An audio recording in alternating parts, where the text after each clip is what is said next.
Mengasihi Tuhan artinya kita nggak boleh kompromi dengan dosa. Kedua, kita nggak boleh mengasihi daging. Hari ini, percayakan hidupmu kepada Tuhan. Yakinlah, Tuhan tidak pernah permalukan.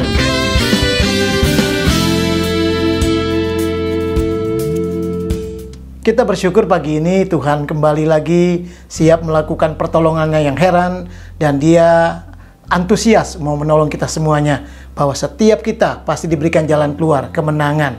Nah, mari hari ini kita belajar untuk satu hal, tema firman Tuhan. Mas Murni mengambil tema penyediaan surga luar biasa. Jadi saudara, Bapak Ibu, bayangkan bahwa apa yang Tuhan sediakan, surga yang sudah disediakan buat kita, di dalamnya isinya semua itu dahsyat, luar biasa. Nah, mari kita belajar di dalam satu ayat, Yohanes pasal 2, ayat 15, masih kita belajar ayat ini. Ada hal yang saya dapatkan lagi. Di situ dikatakan demikian. Ia membuat cambuk dari tali, lalu mengusir mereka semua dari bait suci, dengan semua kambing, domba, dan lembu mereka. Uang penukar-penukar dihamburkannya ke tanah, dan meja-meja mereka dibalikannya. Kekasih dalam Tuhan, kalau kita bicara mengenai penyediaan surga yang luar biasa, artinya kita melihat bahwa ada kuasa, ada kemuliaannya, ada pemulihan yang terjadi, ada perkenanan Tuhan dinyatakan, ada berkat-berkat dicurahkan, bahkan ada kekuatan, ada kemenangan, ada sukacita. Saudara, ada hal-hal yang dunia tidak bisa berikan kepada kita. Itu yang ada di dalam surga. Tetapi kita lihat itu tidak termanifestasi. Kenapa bisa tidak termanifestasi? Karena ternyata seperti orang-orang ini di dalam bait Allah, mereka melakukan tidak seperti yang Tuhan mau. Saudara, sama dengan kehidupan kita semua.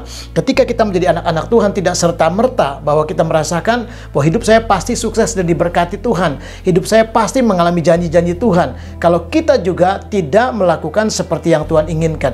Mengapa, saudara, sampai Tuhan akhirnya tidak memberkati mereka, malah Tuhan mengusir mereka dari bait Allah? Perhatikan cerita ini. Nah, mari kita lihat juga, mungkin kita juga mengalami. Kita juga mulai hari ini bertanya-tanya, mengapa saya tidak mengalami? Kenapa saya mengalami kehidupan yang sepertinya saya malah berbalikan dengan firman Tuhan? Firman Tuhan janjinya dahsyat, saya tidak mengalami kedahsyatan itu. Kemungkinannya adalah kita, saudara-saudara, sama seperti mereka. Ada orang-orang yang mungkin yang tanpa sadar melakukan ini. Kenapa orang-orang ini harusnya mengalami Tuhan, mengalami lawatannya, mengalami di mana ada Tuhan, di situ ada surga. Di mana ada surga dinyatakan, di situ ada kekuatan kelimpahannya. Bahkan urapan yang dahsyat terjadi di tengah-tengah kita untuk apapun yang kita butuhkan. Tetapi kenapa itu tidak terjadi? Sama dengan mereka, artinya mereka dihalau, mereka diusir dari bait Tuhan itu. Mereka tidak boleh diam di situ. Saudara, mari kita belajar. Ternyata penghalangnya ada dua yang kita belajar. Yang pertama adalah hidup bertentangan dengan kehendak Tuhan. Sama dengan orang-orang di dalam bait Tuhan ini. Mereka hidupnya bertentangan sampai Tuhan Yesus marah. Dia ambil cambuk, dia usir mereka. Karena hidup mereka itu udah sepertinya tidak seperti yang firman Tuhan inginkan. Tidak seperti yang surga mau. Tidak seperti yang ada di dalam hatinya Tuhan. Kalau kita pun melakukan itu, jangan-jangan kita tidak akan mengalami surga yang luar biasa dahsyat. Penyediaan surga yang tersedia buat kita yang dahsyat itu. Lihat ini. Bait suci harusnya di situ Tuhan dipermuliakan, Tuhan diagungkan, Tuhan disembah. Tetapi mereka malah berbisnis, berdagang, dan itu hal-hal yang mengganggu di mata Tuhan. Itu hal-hal yang rasanya ini nggak boleh terjadi, saudara. Sama ketika kita hidupnya bertentangan dengan kehendak Tuhan. Perhatikan satu firman Tuhan di dalam Mazmur pasal 50 ayat yang ke-17. Mari kita lihat di sana Mazmur 50 ayat 17. Padahal engkaulah yang membenci teguran dan mengesampingkan firman-Ku. Saudara lihat, rupanya bagaimana kita membuat penyediaan surga yang luar biasa kita tidak alami dalam hidup kita. Seringkali ketika kita seperti firman Tuhan ini yang suka membenci teguran. Ketika Tuhan menegur lewat firman-Nya, kita berkata firman-Nya terlalu keras. Ketika kita dengar khotbah, kita bilang khotbahnya menyinggung. Ketika kita mendengarkan saudara pengajaran, lalu kita bilang, saya nggak seperti itu. Saudara, harusnya kita punya teachable spirit. Roh yang mudah diajar, yang gampang menuruti apa yang maunya Tuhan. Itu namanya orang yang mudah diajar. Nggak membenci teguran, suka akan teguran. Karena kalau Tuhan menegur, kata firman Tuhan, anak yang dikasihi ditegur dan diajar. Justru itu tanda Tuhan mengasihi kita. Tapi banyak orang anti. Banyak orang berkata, saya nggak suka. Kenapa? Karena saya mesti dipermalukan. Kenapa saya mesti disudutkan, dipojokkan? Tidak ada, saudara. Surga justru bermaksud untuk supaya saudara mengalami penyediaan yang luar biasa. Supaya saya juga mengalami sesuatu yang dahsyat. Semua kita mengalami kebaikan Tuhan. Tetapi ketika hidup kita bertentangan dengan kehendak Tuhan, maka kita tidak alami. Itu sebabnya hari ini dapati koreksi diri kita. Ketika kita menyadari bahwa kita seringkali melangkah, tidak suka di dalam teguran, bahkan kita mulai menyampingkan firman-Nya, saudaraku, membenci tegurannya. Saudara, hari ini belum terlambat, berbaliklah kepada Tuhan dan katakan, Tuhan ampuni aku mau menjadi orang yang kembali masuk dalam rencana Tuhan. Karena rencana Tuhan buat saudara dan saya ada dahsyat. Rencana Tuhan supaya saudara mengalami penyediaan Tuhan yang sangat-sangat luar biasa. Penyediaan surga yang hebat sekali. Saudara, itu sebabnya mari kita jangan hidup kita bertentangan dengan Tuhan, dengan kehendak-Nya, dengan surga, tetapi kita mesti selaras. Kita mesti sepakat dengan Tuhan dan kita mesti ikuti kebenaran firman Tuhan. Yang kedua, saudara, lihat kenapa seringkali apa yang kita ambil temanya pagi ini, penyediaan surga yang luar biasa, kita tidak alami. Kenapa, saudara? Sementara ada orang-orang yang mengalami, saudara. Kenapa kita tidak mengalami? Kita bertanya-tanya, padahal pendetanya sama, khotbah yang disampaikan sama, gerejanya sama, kita mungkin duduk sebelah-sebelahan. Kok di samping kita mengalami terobosan, kita tidak. Yang kedua, perhatikan saudara, ketika saudara kita menganggap dunia lebih berharga. Sama dengan orang-orang di dalam Yohanes 2 ayat 15 ini. Mereka menganggap jual beli segala sesuatu yang mereka lakukan itu lebih berharga.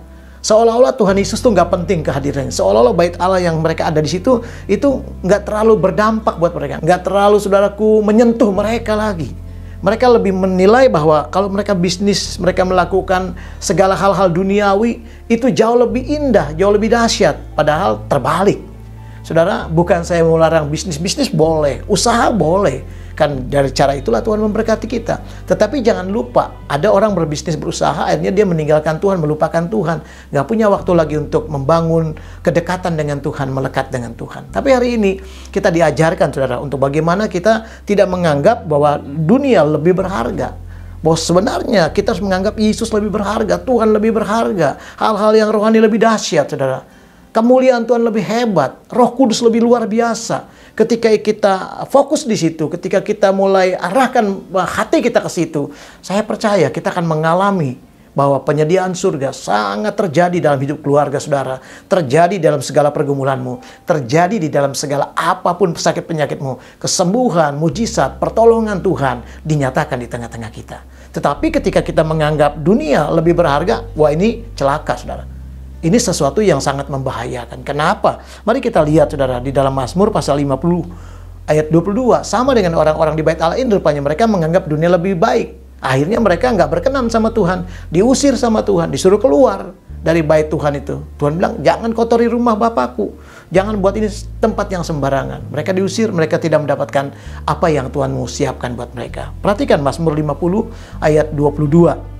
Firman Tuhan berkata demikian, perhatikanlah ini, hai kamu yang melupakan Allah, supaya jangan aku menerkam dan tidak ada yang melepaskannya. Saudara, lihat, saudara, ketika kita menganggap dunia lebih berharga, maka tanpa sadar kita mulai melupakan Tuhan. Sama dengan orang-orang di bait Allah ini. Mereka berbisnis, mereka anggap itu jauh lebih penting. Tuhan di situ nggak ada apa-apanya. Rumah Tuhan itu bukan sesuatu yang hebat buat mereka.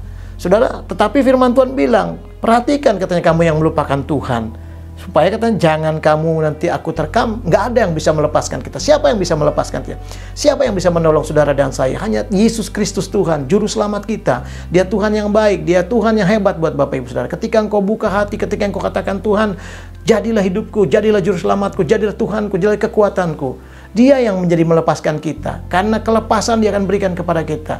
Bukankah firman-Nya berkata di dalam Matius 11 ayat 28, Dia berkata, marilah kepadaku, kamu yang letih lesu, berbeban berat, pikulah aku akan berikan kelegaan, kelepasan, kemenangan. Saudara, tawaran Tuhan itu luar biasa. Apa yang Tuhan sediakan, itu jauh lebih daripada cukup, jauh lebih dahsyat. Apa yang surga sediakan, saudaraku, maka persoalan kita tidak ada apa-apanya. Hari ini jangan takut. Bersama Tuhan, engkau bisa. Ketika kita mulai katakan, oke Tuhan, aku mau hidupku tidak bertentangan dengan kehendak-Mu, dan aku mau biarkan Tuhan lebih berharga daripada dunia. Aku mau surga, hal-hal rohani lebih indah daripada apapun yang ada dalam dunia ini.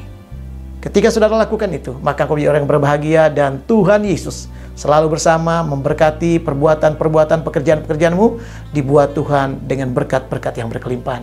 Anda akan berhasil karena Yesus Kristus menyediakan surga berkat yang hebat buat saudara. Diberkati Tuhan sepanjang hari ini dan apapun yang kau lakukan. Tuhan bersama-sama kita. Amin.